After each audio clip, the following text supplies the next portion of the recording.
What's up, everyone? Today we're talking about Dexter season 6. Uh, not a not a bad season, but definitely you could say like the start of the. I mean, I don't believe there's really like a decline in this. I mean, some seasons are better than others. I feel like that's just with any show.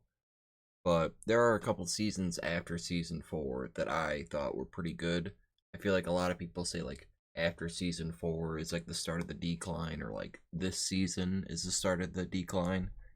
But I always, especially like season 5 and 6, like watching it back in the day, I always liked these two seasons a lot because they still had, I don't know, they had like a very macabre feel to it. I mean, like the whole show does, but season 5 and 6 kind of had like stylistically like reminded me of the books, like how like a little offbeat and like weird they can be. Their plots are like the groups that they're facing. But I really like this season. I feel like I like it a little bit less than I used to. Like was one of my more favorite seasons back in the day, but I always liked the I thought the Doomsday Killers were pretty cool.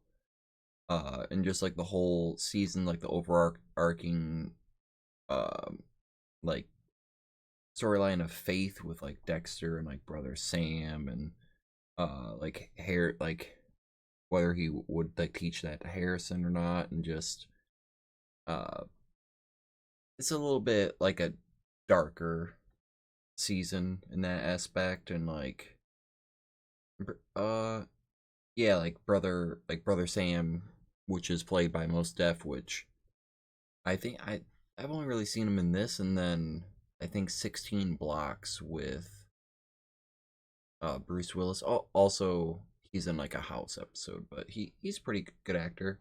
I always liked Brother Sam's character in this. I thought it's cool, kind of seeing like Dexter have a friend, and yeah, like it. I thought that story, like I feel like a lot of people are kind of shit on that storyline and just the Doomsday Killers and themselves because of the whole religion thing. But I thought that was different, and it's like there are a lot of killers out there that are like religious, like nut jobs and shit. So it's, I don't know, it's throw it. I don't know, it spices things up. Makes it a little different, stand out, and I always appreciated that. Uh, I didn't really care that much for like.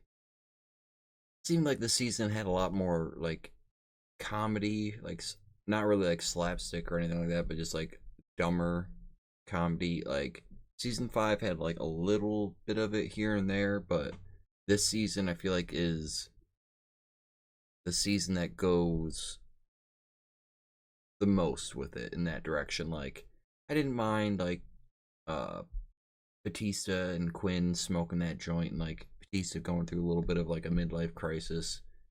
Uh that like that episode was kind of funny, like that they're back and forth when they're high.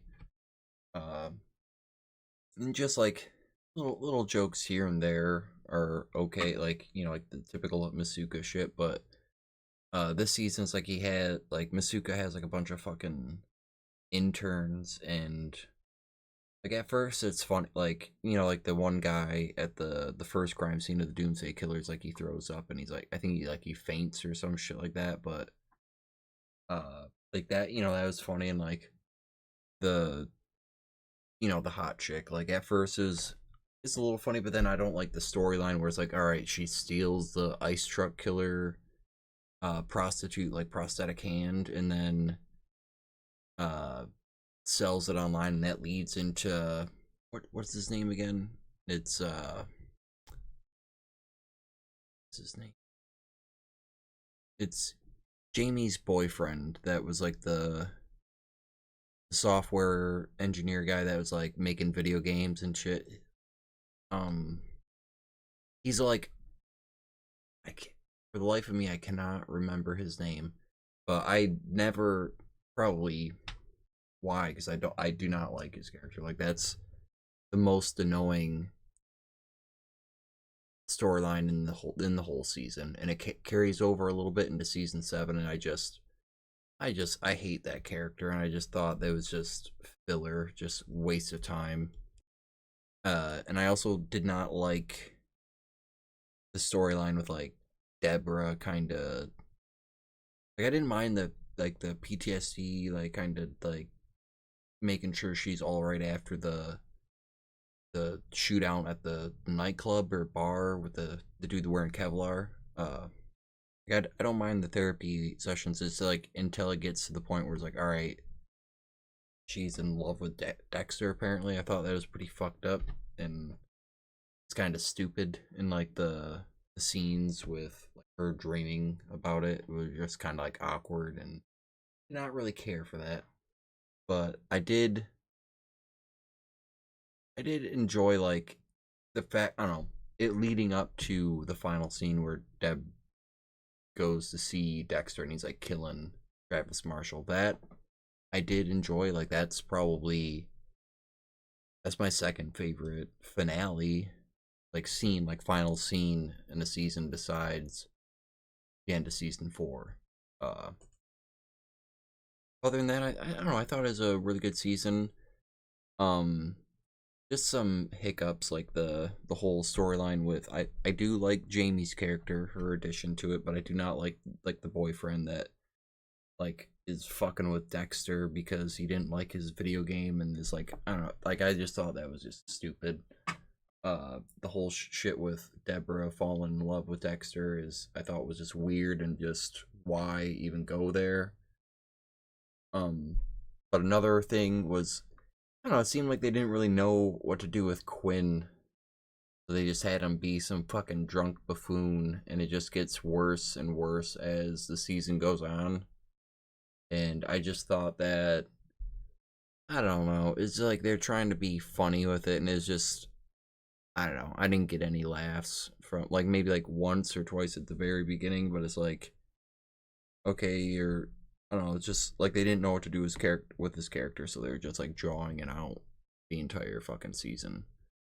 But for the most part, like the overarching like doomsday killers and Dexter hunting them down, and like because there's two of them, he's like trying to, he runs into he finds out who Travis Marshall is, and he's like trying to get him to change, like save him, I guess, and not knowing that it's only Travis Marshall, which I didn't really care for that twist. That was another thing I didn't really care for in the season. It's like I liked how it was two of them, like the teacher and the student, and I didn't really understand. Like I get like, oh, making it like, oh, it's just Travis Marshall and he's just like some fucking like schizo talking to his, like he's like insane talking to a fucking figment of his imagination, and they're trying to kind of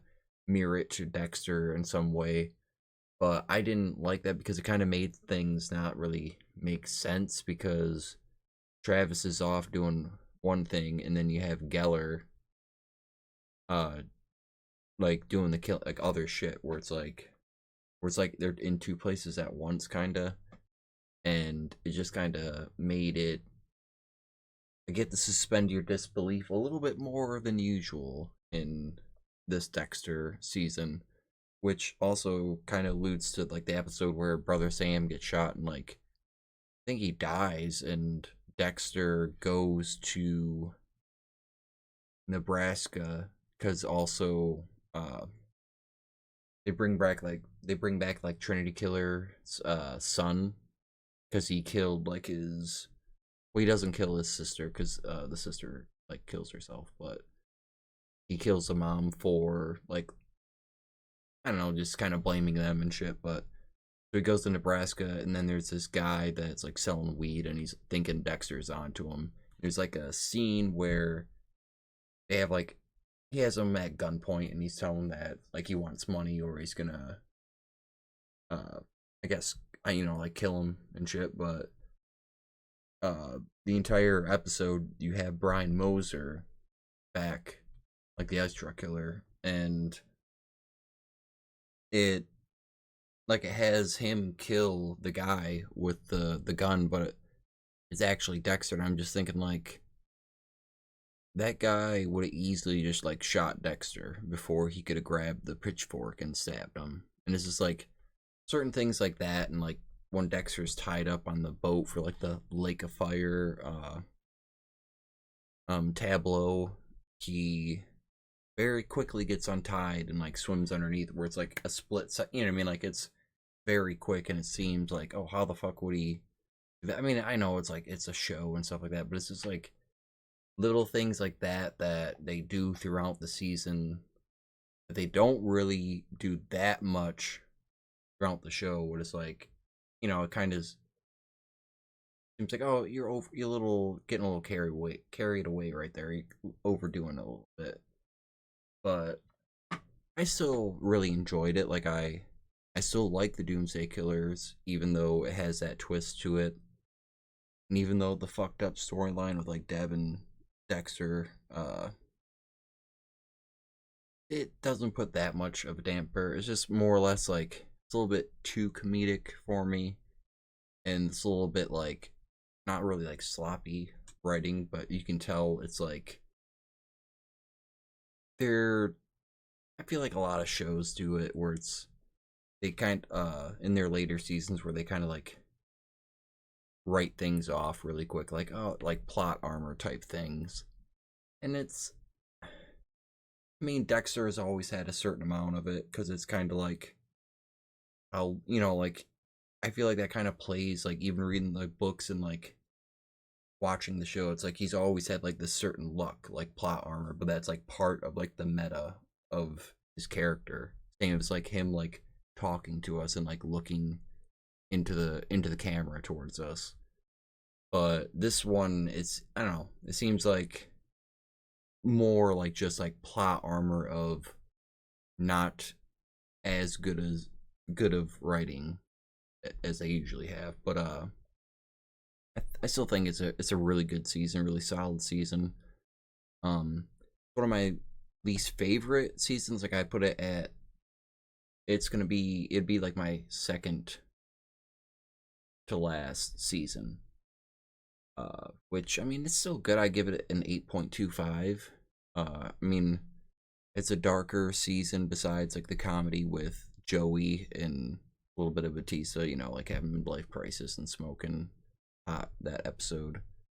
Like the killers are, I mean, like the fucking tableaus and like the killers, like the Doomsday Killers are really fucking dark, and like I really like that. I mean, just some of like Dexter's kills throughout the season are cool.